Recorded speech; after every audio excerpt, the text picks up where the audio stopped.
جی بہت بہت شکریہ. دیکھیں جس طرح آپ نے یہ بات بڑے اچھے طریقے سے بیان کی ہے نا کہ الٹیمیٹلی والدین کے ذہن میں یہی ہوتا ہے کہ جو ان کی ایک اولاد ہے وہ اچھی تربیت کے ساتھ اس دنیا میں آئے اور ایک مفید زندگی گزارے. بالکل ایسے. تو یہ ایک انفرادی مسئلہ نہیں ہے صرف والدین کا، یہ بنی نوع انسان کی بقا کا مسئلہ ہے. کیونکہ بنی نوع انسان کی جو بقا ہے اور اس کے جو شعور کے اندر ترقی ہونی ہے، اس بات کا تعلق اس بات سے ہے کہ اس کی آنے والی نسل جو ہے وہ پہلے والی نسل سے بہتر ہو. اور یہ بات صرف انسانوں کے لیے مختص ہے. دنیا میں جتنی اور مخلوقات ہیں وہ جو 20,000 سال پہلے تھیں وہی اب ہیں. جو بکریاں، جو گھوڑے، جو مرغیاں جو آج سے 5,000 سال پہلے تھے وہ ویسے کے ویسے ہیں. ان کے شعور نے کسی قسم کی کوئی ترقی نہیں کی. یعنی اگر آپ ایک لفظ استعمال کریں نا تو جانوروں کی جاتی نے کوئی ڈیولپمنٹ نہیں کی، وہ جیسے تھے ویسے کے ویسے. بالکل. لیکن آج سے 20,000 سال پہلے کا انسان، 20,000 سال تو بہت پرانی بات ہو گئی. آج سے 10 سال پہلے کا انسان اور آج کے انسان کے اندر انڈرسٹینڈنگ میں کتنا فرق ہے، شعور میں کتنا فرق ہے، اور جو اس نے ایجادات کی ہیں ان میں کتنا فرق ہے، اور معاشرے کے اندر جو تبدیلیاں لے کے آئے اس میں کتنا فرق ہے. یہ اس بات پر ہی اس کی بنیاد ہے کہ ہماری آنے والی نسل کیسی ہوگی.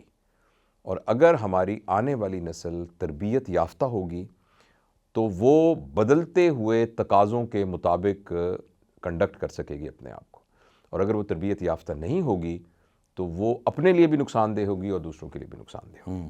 تو ایک تو بنیادی طور پر یہ بات سمجھنی بہت ضروری ہے کہ ہم سب کا جو بنیادی مسئلہ ہے وہ بنیادی مسئلہ یہ ہے کہ ہماری جو اگلی جنریشن ہے وہ ہم سے بہتر ہو. وہ اپنے شعور میں، اپنی انڈرسٹینڈنگ میں، اپنے علم میں، اپنی تربیت میں، اپنے مزاج میں ہم سے بہتر ہو. تو ایک تو یہ بات ہے. دوسرا آپ نے یہ جو سوال پوچھا کہ اس کی تربیت کب سے شروع کرنی چاہیے، تو جس وقت بچہ اس دنیا میں آنکھ کھولتا ہے نا وہ پہلا لمحہ ہوتا ہے جس میں اس کی تربیت شروع ہو جاتی ہے. اور بہت سارے سائنسدانوں کا یہ خیال ہے جنہوں نے ریسرچ کر کے ثابت کیا. ایک چھوٹا سا تجربہ میں نے بھی کیا تھا کہ بچہ جب ماں کے پیٹ میں ہوتا ہے، خاص طور پر جو اس کے آخری 3 مہینے ہوتے ہیں، لاسٹ ٹرائمیسٹر میں ہی وہ سگنلز کو ریسیو کرنا شروع کر دیتے ہیں. اور ایک چھوٹی سی ویڈیو کہیں میں نے دیکھا بھی تھا کہ وہ چل رہی تھی کہ ایک بچے ایک الٹراساؤنڈ کی سینسٹیو الٹراساؤنڈ کی پروب ماں کے پیٹ پہ رکھی گئی اور باپ سے کہا گیا کہ وہ شاؤٹ کر کے ماں سے بولے. اور جب وہ اس کی ماں کے ساتھ ایک بدتمیزی کے ساتھ اور اونچی آواز میں بات کرتا تھا، حالانکہ وہ سنتھیٹک تھی، پلانٹ تھا، تو بچے کے اندر خاص قسم کی تبدیلیاں اس کی فزیکل موومنٹس میں وہ آتی تھیں جو کہ ایک ریٹیلیشن کو شو کرتی تھیں. اور جب اس قسم کے فیوریبل سرکمسٹانسز باہر کریٹ کیے گئے تو دیکھا گیا کہ بچے کے اندر ایک پازیٹیو تبدیلیاں آتی ہیں. خیر یہ تو ایک زیادہ تفصیلی اور ایک ٹیکنیکل بات ہے، لیکن یہ بات ذہن میں رکھنی ضروری ہے کہ بچہ جب اس دنیا کے اندر آتا ہے تو اس کی صرف 2 جبلتیں ہوتی ہیں. ایک جبلت یہ ہے کہ اس کی گال کے اوپر ہاتھ لگائیں تو وہ اس کو گھما کے اپنے منہ کو وہاں لے جائے گا. یہ سروائیول کے لیے اس کی انسٹنکٹ ہے تاکہ وہ دودھ چوس سکے اور وہ زندہ رہ سکے. اور دوسرا یہ ہے کہ جو پیشاب اور پخانے کا راستہ ہے جب وہ ایک خاص مقدار تک بھر جائے تو اس کو آٹومیٹکلی خالی کر دے. یہ بھی سروائیول کی ایک جبلت ہے. آپ حیران ہوں گے کہ جتنے انسانوں کے علاوہ جاندار ہیں وہ تقریباً تمام جبلتوں کے ساتھ اس دنیا کے اندر آتے ہیں، تقریباً تمام کے ساتھ، جو کہ ایڈلٹ میں ہوتی ہیں. ایسے ہی ہے. اس لیے یہ بات ہم بہت دفعہ یہ پیرنٹنگ کی ورکشاپس میں ہم دوستوں کو بتا چکے ہیں کہ آپ نے دیکھا ہوگا کہ بکری کا بچہ جب پیدا ہوتا ہے تو وہ پیدا ہونے کے کچھ گھنٹوں کے بعد اسی طریقے سے بھاگنا شروع کر دیتا ہے جیسے اس کی ماں بھاگتی تھی. بالکل ایسے. تو اشرف المخلوقات کو کیا مصیبت ہے کہ اس کے بچے کو کھڑا ہونے میں 1.5 سال لگتا ہے. ایک سمجھنے حیرانی کی بات ہے نا. یعنی مرغی کا بچہ چوزا جب نکلتا ہے تو 2 دن کے بعد وہ پہچانے وہ بالکل اسی طریقے سے وہ منہ سے آواز نکالتا ہے. بکری کا بچہ اپنے باپ اور ماں کی طرح سے آواز نکالتا ہے.